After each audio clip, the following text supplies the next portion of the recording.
एक Japanese company ने इस दुनिया के पूरे काम करने का तरीका ही बदल दिया। वर्ल्ड वॉर 2 के बाद जापान की इकोनॉमी बिखर चुकी थी और इसी दलदल में फंसे थे टोयोटा मोटर कॉर्पोरेशन, जिसकी शुरुआत किचिरो टोयोटा ने 1937 में की थी। 1950s में टोयोटा के कुछ इंजीनियर्स अमेरिका गए और वहां के सुपरमार्केट्स में एक सिंपल सी चीज नोटिस की।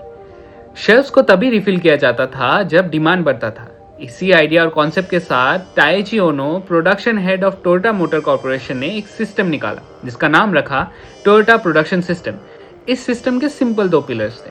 पहला जस्ट इन टाइम प्रोडक्शन और दूसरा jidoka. Just in time production का मतलब है जब डिमांड हो तभी प्रोडक्शन होगा, और जिडोका का मतलब था जब कोई मटेरियल, मशीन और ह्यूमन में कोई फर्क पड़े तब काम वहीं पे रोक दो और प्रॉब्लम का सोल्यूशन निकालो। और रिजल्ट्स, वेस्ट कम हुआ, क्वालिटी वर्ल्ड क्लास बन गई और प्रोडक्शन स्पीड इतनी बढ़ गई कि अमेरिकन जायंट्स जो टोयोटा को एक टाइम में छोटे समझते थे वो उनके तरफ भी देखने लगे। 1990s के बाद इस सिस्टम को लीन मैन्युफैक्चरिंग के नाम से पूरे दुनिया में जाना गया।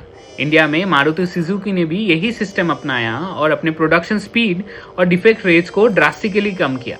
इस सिस्टम से टोयोटा ने एक बात तो सिखा दी कि काम सिर्फ ज्यादा करने से नहीं, सही तरीके से करने से भी जीता जाता है।